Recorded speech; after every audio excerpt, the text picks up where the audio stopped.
तो दोस्तों, मुझे उम्मीद है कि आप सभी अच्छे होंगे। दोस्तों, अब हम एनालिसिस करने वाले हैं बैंक निफ्टी के बारे में। निफ्टी 50 के एनालिसिस की वीडियो आपको प्रोवाइड की जा चुकी है, जो कि आप हमारे चैनल पे जाके देख सकते हैं। यहाँ पे सिर्फ और सिर्फ डिस्कशन होने वाला है बैंक निफ्टी के बारे में। जैसे कि आप देखेंगे, आपको एक गैप अप ओपनिंग देखने को मिली। हालांकि इतनी बड़ी गैप अप ओपनिंग नहीं थी। मार्केट ने एक अच्छा खासा मोमेंटम दिया और उसके बाद आपको मार्केट साइडवेज होता हुआ दिखाई दिया।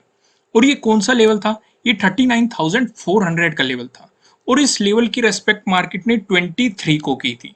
23 को इस लेवल पे हमें अच्छा खासा सपोर्ट देखने को मिला था। सेम यही सिचुएशन हमें निफ्टी 50 में भी देखने को मिली है।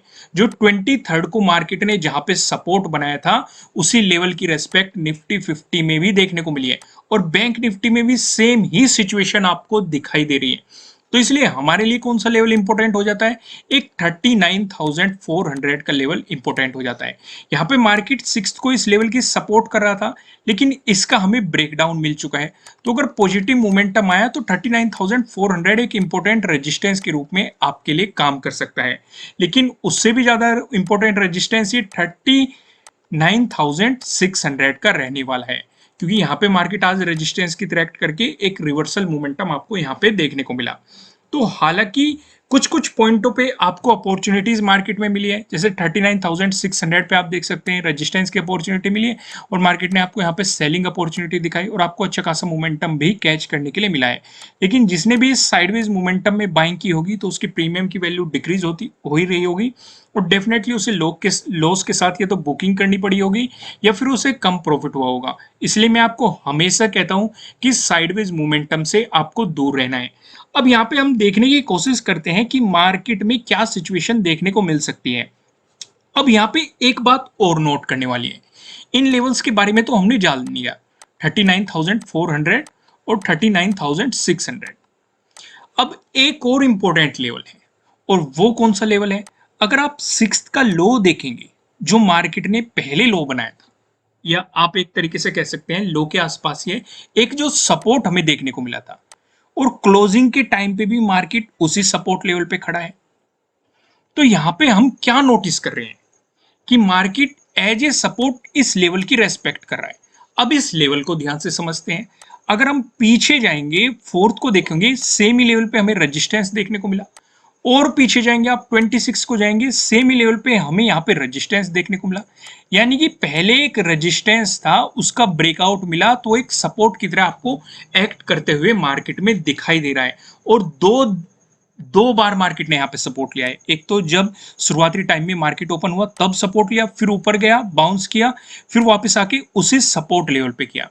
यानी कि कुल मिला के आप ये भी कह सकते हैं कि ये जो सपोर्ट लेवल है आपके लिए डिसाइडिंग लेवल बन चुका है। और ये कौन सा लेवल है? 39,200 का। मैं इसे डिसाइडिंग लेवल क्यों कह रहा हूं?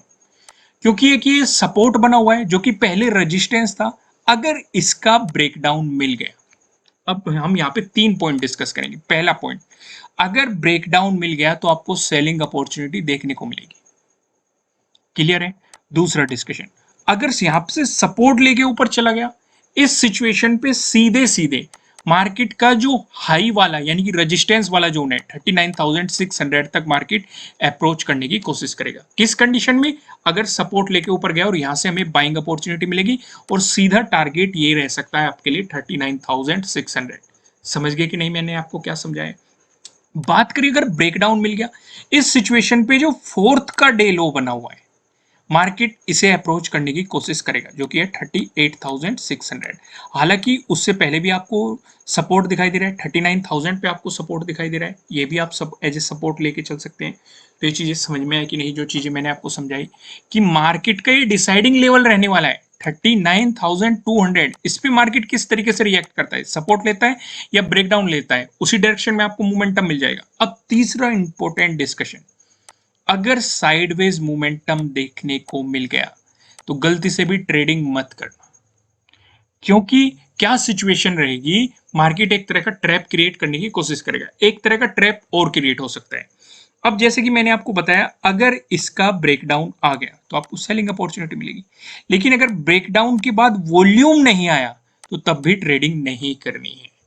क्योंकि वो भी एक तरह का ट्रैप क्रिएट किया जाएगा, आपको दिखाया जाएगा कि ब्रेकडाउन आ गया और फिर मार्केट या तो ऊपर की तरफ मोमेंटम ले लेगा या साइडवेज हो जाएगा, और दोनों ही सिचुएशन में हमारा लॉस रहेगा। तो इसलिए इन चीजों को आपको ध्यान रखते हुए चलना है। वॉल्यूम का भी ध्यान रखना है कि वॉल्यूम किस डायरेक्शन में इंक्रीज हो रहा है या डिक्रीज हो रहा है, सेलर्स आ भी हो रहे हैं, बायर्स आ भी हो रहे हैं, क्योंकि डिसाइड मार्केट का उसी डायरेक्शन में होने वाला है।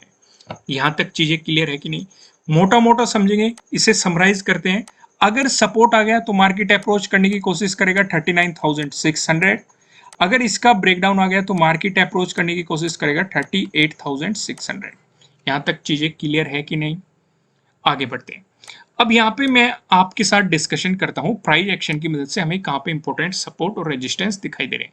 पहला डिस्कशन करेंगे, अगर आपको गैप अप ओपनिंग देखने को मिलती है या फिर फ्लैट ओपन होके मार्केट आपको पॉजिटिव मोमेंटम दिखाता है, दोनों ही सिचुएशन पे जो मेरे रेजिस्टेंस नजर आ रहा है 39,600 पे आपको यहाँ पे रेजिस्टेंस देखने को मिल रहा है। आप सिक्स्थ को देख सकते हैं, आपको यहाँ पे रेजिस्टेंस देखने को मिला, उससे पहले आपको सपोर्ट रेजिस्टेंस दिखाई दे रहे हैं। अगर आपको इसका ब्रेकआउट मिलता है उसके बाद जो हमें रेजिस्टेंस नजर आ रहा है ये 40,000 पे आपको अगला रेजिस्टेंस यहाँ पे देखने को मिल रहा है। यहाँ पे भी आप पहले देख सकते हैं, आपको यहाँ पे रेजिस्टेंस देखने को मिला था। वहीं पे डिस्कशन करेंगे, अगर आपको गैप डाउन ओपनिंग देखने को मिली या फिर फ्लैट ओपन होकर मार्केट ने आपको नेगेटिव मोमेंटम दिखाया, इन दोनों ही सिचुएशन पे जो में सपोर्ट नजर आ रहा है 39,000 पे आपको यहाँ पे सपोर्ट देखने को मिल रहा है। अगर आप यहाँ पे देखेंगे फोर्थ को भी आपको सपोर्ट रेजिस्टेंस देखने को मिला था और एक साइडवेज मोमेंटम देखने को मिला था, जिसमें आपको ट्रेडिंग नहीं करनी थी। जिसने किया होगा या तो कम प्रॉफिट बुक किया होगा या फिर लॉस के साथ बुकिंग करनी होगी। लेकिन उससे पहले भी अगर आप देखेंगे 39,000 एक इंपॉर्टेंट रेजिस्टेंस के रूप में काम कर चुका है, और हम जानते हैं, अभी हमने समझा, अगर कोई रेजिस्टेंस है ब्रेकआउट मिलेगा तो सपोर्ट की तरह काम करेगा। पहले ये रेजिस्टेंस था, ब्रेकआउट मिला तो अब ये एक इंपॉर्टेंट सपोर्ट के रूप में आपको काम करते हुए दिखाई देगा। अगर आपको इसका भी ब्रेकडाउन मिलता है उसके बाद जो हमें सपोर्ट नजर आ रहा है ये 38,600 पे आपको अगला सपोर्ट देखने को मिल रहा है। यहाँ पे आप फोर्थ को देख सकते हैं, मार्केट ने सपोर्ट लिया है। उससे पहले थर्ड को देख सकते हैं, मार्केट ने रेजिस्टेंस की तरह एक्ट किया है। 30 को आप देखेंगे, मार्केट ने यहाँ पे अच्छा खासा सपोर्ट लिया है। उससे पहले जाएंगे 26 और 27 को आपको यहाँ पे सपोर्ट देखने को मिला। इवन ब्रेकडाउन मिलने के बाद आपको यहाँ पे रेजिस्टेंस भी देखने को मिला। तो जो ये लेवल आपके साथ डिस्कस किए गए हैं, उम्मीद है मार्केट के मोमेंटम को या आपने जो पोजिशन बनाई हुई है उसे समझने में आपकी काफी मदद करने वाले हैं। अब हम समझते हैं नो ट्रेडिंग जोन को, यानी कि कहां पे हमें ट्रेडिंग नहीं करनी है। अगर आप देखेंगे आपको दो रेड लाइन दिखाई दे रही है। ऊपरले वाला लाइन की बात करेंगे 39,369, नीचले वाला लाइन की बात करेंगे 39,116। जब तक मार्केट आपको इस जोन में दिखाई देता है आपको मार्केट में कोई भी पोजीशन नहीं बनानी चाहिए, आपको मार्केट को जस्ट ऑब्जर्व करना चाहिए। अगर मिलता है इसका ब्रेकआउट, प्राइस ऊपर सस्टेन करता है तो आपको मिल सकती है बाइंग अपॉर्चुनिटीज। वहीं पे अगर मिलता है आपको इसका ब्रेकडाउन, प्राइस नीचे सस्टेन करता है तो आपको मिल सकती है सेलिंग अपॉर्चुनिटीज। अब ऊपर की तरफ क्या लेवल रहेंगे, नीचे की तरफ क्या लेवल रहेंगे, इनका डिस्कशन करते हैं हम पिवट पॉइंट की मदद से। अगर बैंक निफ्टी में आपको एक पॉजिटिव मोमेंटम देखने के लिए मिला, ऐसी स्थिति में जो हमें पहला रेजिस्टेंस नजर आ रहा है ये 39,703 पे नजर आ रहा है। अगर आपको इसका ब्रेकआउट मिलता है, जो हमें दूसरा रेजिस्टेंस दिखाई दे रहा है ये 39,916 पे नजर आ रहा है। अगर आपको इसका भी ब्रेकआउट मिलता है, जो हमें तीसरा रेजिस्टेंस दिखाई दे रहा है ये 40,257 पे दिखाई दे रहा है। वहीं पे बात करें बैंक निफ्टी में, अगर आपको देखने को मिला एक नेगेटिव मोमेंटम, ऐसी स्थिति में जो हमें पहला सपोर्ट नजर आ रहा है ये 38,962 पे नजर आ रहा है। अगर आपको इसका ब्रेकडाउन मिल गया, जो हमें दूसरा सपोर्ट नजर आ रहा है, दूसरा सपोर्ट बताने से पहले मैं आपको बता दूं किसी भी तरह का ना तो कोई बाय रिकमेंडेशन है ना ही कोई सेलिंग रिकमेंडेशन है। ये जस्ट एजुकेशनल पर्पज से बनाई गई एनालिसिस वीडियो है। इन्वेस्ट करने से पहले आपको अपनी रिसर्च करनी है, अपने इन्वेस्टर की सलाह लेनी है, क्योंकि प्रॉफिट भी आपका होने वाला है, लॉस की जिम्मेदारी भी आपको अपने आप लेनी है। जो यहाँ पे हमें सेकंड सपोर्ट नजर आ रहा है ये 38,740 पे नजर आ रहा है। अगर आपको इसका ब्रेकडाउन मिलता है, जो हमें तीसरा सपोर्ट नजर आ रहा है ये 38,604 पे आपको तीसरा सपोर्ट यहाँ पे देखने को मिल रहा है। अब यहाँ पे एक नजर डालते हैं ऑप्शन चेन पे। यहाँ पे आप देखेंगे 13 अक्टूबर की हमने एक्सपायरी सिलेक्ट कर रखी है। कॉल की साइड हम देखने वाले हैं रेजिस्टेंस को, पुट की साइड हम देखने वाले हैं सपोर्ट को। रेजिस्टेंस की बात करेंगे तो 39,500 पे आपको एक रेजिस्टेंस दिखाई दे रहा है, जहाँ पे आप देखेंगे 40.4 लाख का आपको यहाँ पे ओपन इंटरेस्ट दिखाई दे रहा है। अगर आपको इसका ब्रेकआउट मिलता है फिर आप देखेंगे 40,000 पे, जहाँ पे आपको 13.8 लाख का यहाँ पे ओपन इंटरेस्ट दिखाई दे रहा है। वहीं पे बात करें सपोर्ट की तो 39,000 पे आपको एक सपोर्ट दिखाई दे रहा है, जहाँ पे आप देखेंगे 7.6 लाख का आपको यहाँ पे ओपन इंटरेस्ट दिखाई दे रहा है। अगर इसका ब्रेकडाउन मिलता है, फिर आप देखेंगे 38,500 पे, जहाँ पे आपको 11.3 लाख का यहाँ पे ओपन इंटरेस्ट दिखाई दे रहा है। दोस्तों इस वीडियो को लाइक कीजिएगा, चैनल को सब्सक्राइब कीजिएगा और बेल आइकन प्रेस कीजिएगा, जिससे आपको आने वाली वीडियोस के नोटिफिकेशन मिल सकेंगे। फिर मिलेंगे किसी नेक्स्ट वीडियो में किसी अच्छे कंटेंट के साथ। Thank you.